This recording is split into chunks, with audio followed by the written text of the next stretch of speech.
দেশ থেকে দেশান্তরে ঘরে বসেই হব ঘুরে।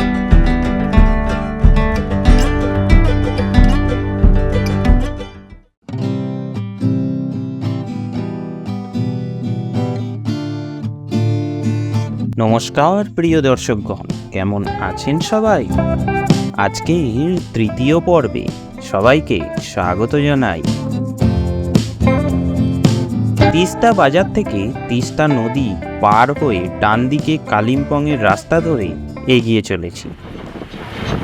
এখান থেকে আলগারা পর্যন্ত যাওয়ার পরে আবার ডান দিকে ঘুরে প্রায় 1 ঘন্টা গিয়ে রিকিসাম। যেতে যেতে উত্তরবঙ্গের আরও কিছু ঘোরার জায়গার তথ্য দিয়ে রাখি আপনাদের। প্রথমেই আসি বিখ্যাত জায়গা মংপুতে। এখানে সবচেয়ে আগে যেটা দেখবেন সেটা হলো রবীন্দ্রনাথ ঠাকুরের গ্রীষ্মকালীন বাড়ি বা টেগোর মিউজিয়াম। রবিবার ছাড়া যে কোনো দিন ঘুরে দেখতে পারবেন। এরপরে থাকছে মংপু অর্কিড সেন্টার, উদ্ভিদপ্রিয় মানুষদের কাছে সেরা জায়গা।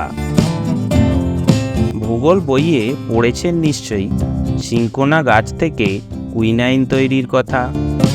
মংপুর সরকারি কুইনাইন ফ্যাক্টরিতে চলে আসুন সময় করে।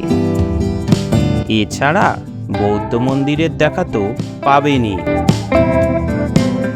মংপু ভিউ পয়েন্ট থেকে নৈসর্গিক দৃশ্য উপভোগ করুন নিজের মতো। এবারে একটু দূরে সময় করে চলে আসতে পারেন সেঞ্চল অভয়ারণ্যে। এখানে দেখা পেতে পারেন বিভিন্ন বন্যপ্রাণী, পাখির।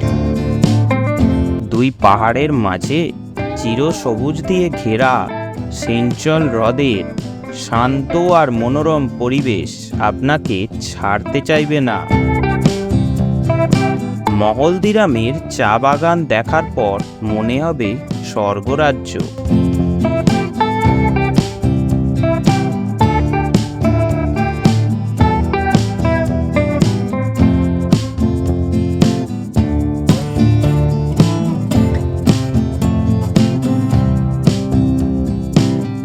শিটংয়ের নাম শুনেছেন তো? কমলালেবুর গ্রামে আসতে ভুলবেন না যেন। এখানে দেখে নিতে পারেন কমলালেবুর বাগান।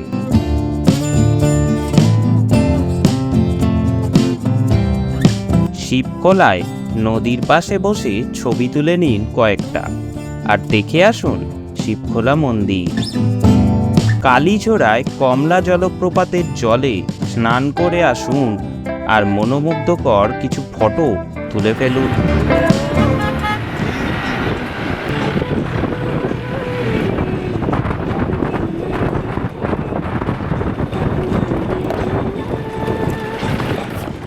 এছাড়া চটকপুরে ঘুরে আসতে পারেন একদিনের জন্য।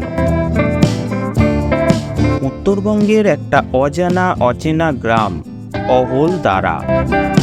সময় করে ঘুরে আসুন একবার। যোগীঘাট ব্রিজের সৌন্দর্য হার মানাবে যে কোনো জায়গাকে।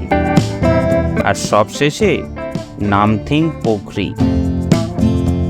তবে আর কি, চলুন আজকে এখানেই শেষ।